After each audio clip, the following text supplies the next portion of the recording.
Hello, you lovely, lovely people. Back again. And the weekend is over. It's now Monday. And been a very productive couple of days, especially yesterday. And today's video is not about what I'm talking about now. Today's main topic will be about, because you're a foreigner here, you will be expected to pay for everything. And I will explain later. Some guys that are already here, you will probably know. But guys that are not here, planning to come here, that's later in the video. But first off, I just want to say, been a very, very productive weekend.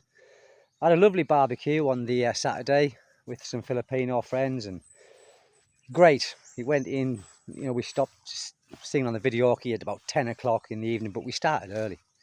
Very productive this Sunday. And what it was, guys, I went over towards my boat, where my boat is, and I went to get the engine just to service it, getting it ready for the season coming up, because now the winds are changing from Amihan to Abagat. So maybe the end of this month, start of next month is fishing time. The ocean will be quite flat. Anyway, I got the engine, and the people that own the beach, it's a private beach, and I was just talking to them, because when I used to go over there, which was very often, every weekend I used to go fishing, and I always used to help them clean the beach. The seaweed comes up and things like that.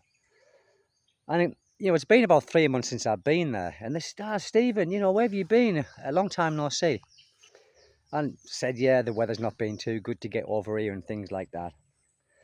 And I'm thinking to myself, this is paradise here. It's a paradise place. Nobody goes there. And I just said to her, is there any land round here, that's like for sale? Like a little bit, only.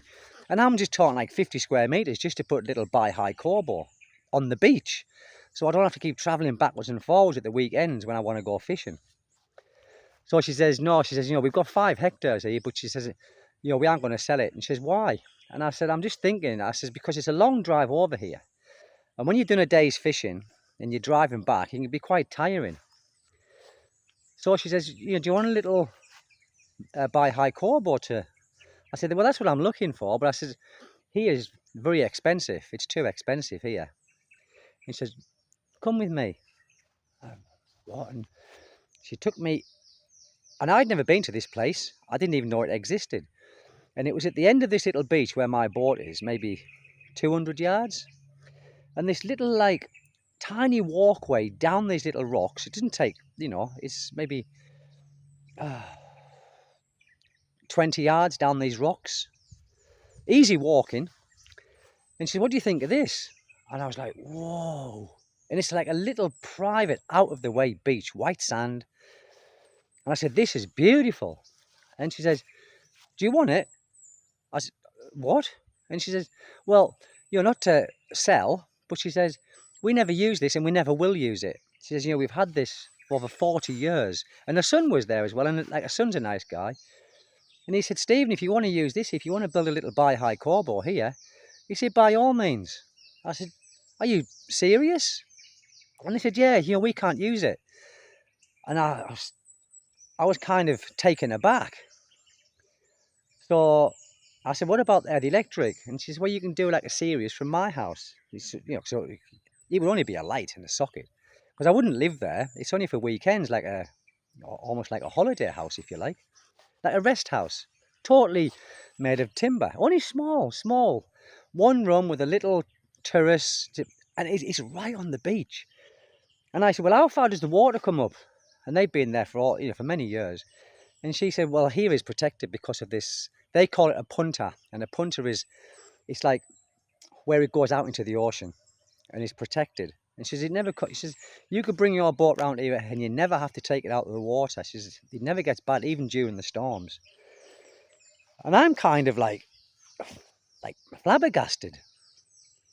I said, are you serious? And she said, yes. And they said, you can put your toilet there, your CR there and this. And the only thing is, people, is that there's no, well, there is running water, but you have to go around on your boat to this faucet. But she said, that's okay, you know, because you won't be living here, or if you want to live here, you can. But she says, because you're only coming here weekends, you just bring the mineral water. Brilliant, fair play, good idea. So that's one good thing that's happened, people, is that I've been gifted this private beach. I didn't take my phone yesterday. I did take my phone, but I only did a video of it. I didn't take pictures, otherwise I'd have put the pictures on here for you to see. It's secluded, it's beautiful, and I don't have to take my boat out the water, which is the main concern that I have. The place where I go is I have to keep taking it out and putting it back in, and it's very heavy, especially when you've got the engine in there. Anyway, so that's that. It's been very constructive. I'm very happy. And the other thing I want to talk about today, and it's like a double bladed knife here, because I've just said there that being gifted this beach, but I can never sell it, because it doesn't belong to me.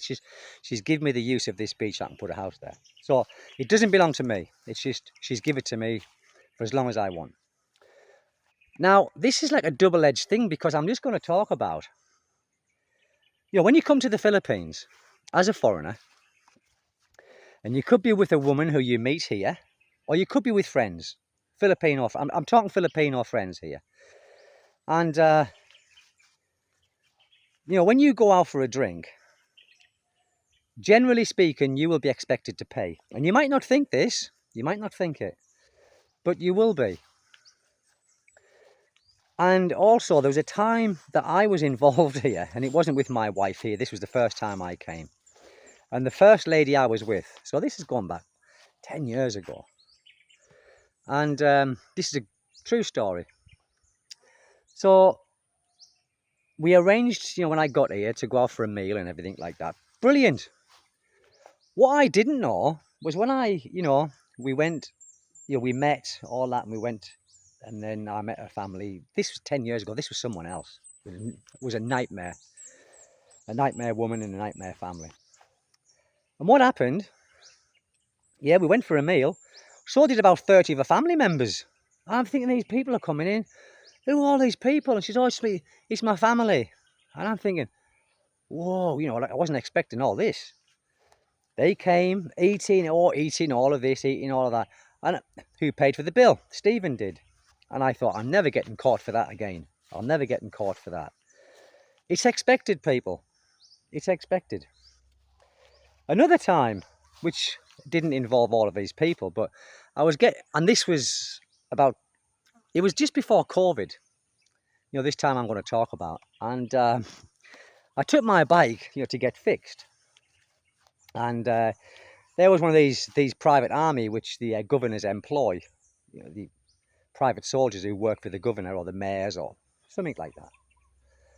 And the governor's house was across the road from the motorcycle shop that I was getting my bike fixed.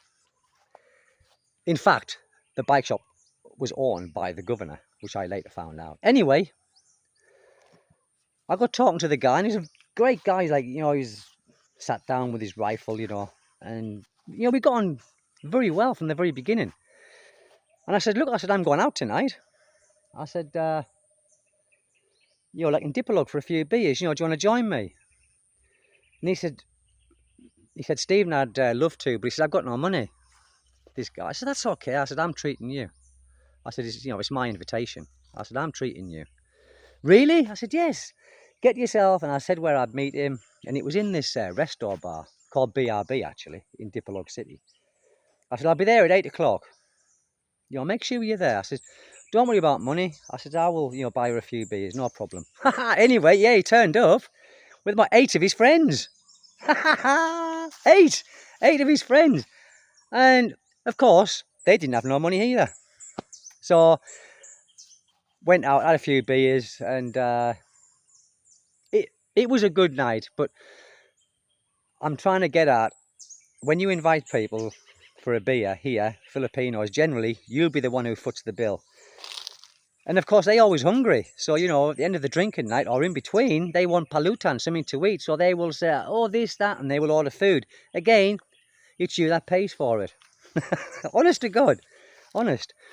When I have, these barbecues at my house, well, the people who I invite I don't expect them to pay because it's my barbecue and I get the beer and I get their tandoori and everything is free for them. I don't mind that because it's not that often.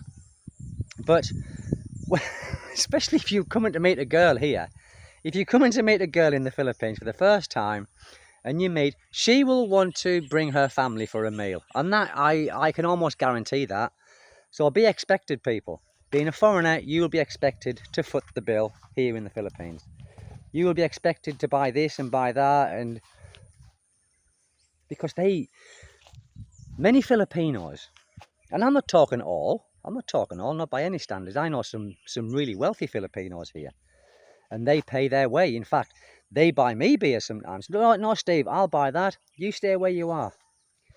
But they see you, even getting on an aeroplane and flying to the Philippines, they automatically think you as rich because you're able to fly here. It doesn't matter if you've only got like a certain amount of money and you say, no, look, I've only got a little bit of money. They will not believe that. They will not believe that because they say or think to you what you have is a little bit of money, but to them it's a lot of money. So just be prepared. And many people don't mind doing it. I don't mind doing it from time to time, but not all the time. Now, I'm not involved in that kind of thing, so my expenses is very minimal. But when you first come here, people, you will be buying this, you'll be buying that, and it will be expected of you. That's all I'm saying. And not in a derogatory way either. And many foreigners don't mind doing that. But it's when you carry on, it's when they expect it. Because once you do it a few times, it's expected. So just be prepared for that. Like with my wife's, with one of her uncles and aunties, yeah, you know the story. They kind of expect me to do this and do that, but now they don't. I went to see them last week, got it straight, all good, hunky-dory. Don't know for how long though, but yeah, I sorted it out. So yeah, guys, getting back to my boat engine. I know the problem. What was happening was, when I wasn't going over there very often, the carburetor was always dirty. And I know what the problem is now. I had in fact, we're still on the the engine now. There's a metal fuel tank, and of course, although it's a genuine Honda engine, I changed the fuel tank about 2 years ago, and it wasn't a Honda genuine part. It come from China. So the metal is in superior. It's not good quality. So what I'm thinking is, I looked in the tank, and I think it's rotting from the inside, and it's gone through. It's getting through the filters somehow, and it's getting into the carburetor. So what I've got to do is buy a PVC fuel tank, which is cheap. It's not expensive at all. It's less than, I think it's less than 800 pesos. A new carburetor, that's only 200 pesos. Spark plug and some other bits and pieces, and my boat will be good to go again. And I can't wait to get back out on that water, people. I can't wait to take some videos of different sceneries and of different, because I don't think there's anyone in the Philippines doing fishing videos like foreigners. I don't think there is. And these videos will be every weekend, or when I go. And when I start building this little native house, which is only going to be out of coconut wood and bamboo. So very, very cheap. It'll be a very, very cheaply built house, and it'll be done over, as and when I get the money. And there'll be some good videos of this, of the little native house and being on that beach and going out fishing and coming back and doing catch and cook. Because that's what it'll be. It'll be a lot of catching, and when I come straight back to the house, my wife will have the barbecue on. The fish will be straight on the barbecue. And I'm going to make some shrimp pots and some crab pots. And all of that, because I can do that then, because I can stay there rather than keep going and coming back, driving there, driving back. Which was an effort. It really was. Very, very humid today. No, I'm sweating here. I think it was a 92% air humidity. Very, very sticky. No air. It's still as anything. and hot, you know, very humid.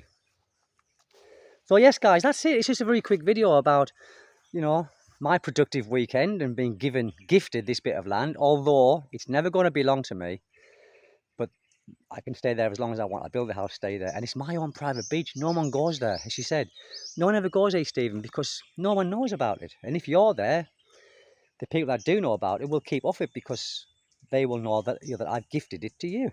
So brilliant. I'm all excited, guys, really. All excited. And I think quite right too, because there's not very often someone gifts you something in the Philippines, like a beach, a private beach. I'm going over there next weekend, so when I go over, what's that? Ah, it's carabao over here. I will take some pictures, or I will do a small video of it, and then I will upload it onto here when I'm doing a little video, and you'll see what I'm talking about. So later today, the lady, she's getting the carpenter just to give me a price of the materials and how much it's going to be. But it's not, it's going to be pennies, guys. It really is, because it's only just a little bamboo house. And, you know, you buy like a length of bamboo here for like 20 pesos for a whole length of bamboo. And a whole length of bamboo can go quite a way once it's split. So that's it. Very quick video. I don't know what to call this video. I think I might call it, when you come to the Philippines, expect to pay for everything, being as a foreigner. How's that sound? Because I think it's relevant. Anyway, guys, thank you very much for taking the time to watch and to drop by. And I hope your weekend was just as good as what mine was. And the forthcoming week, I hope your week is going to be as good as mine will be, I hope. Take care, guys. See you next time. Bye-bye.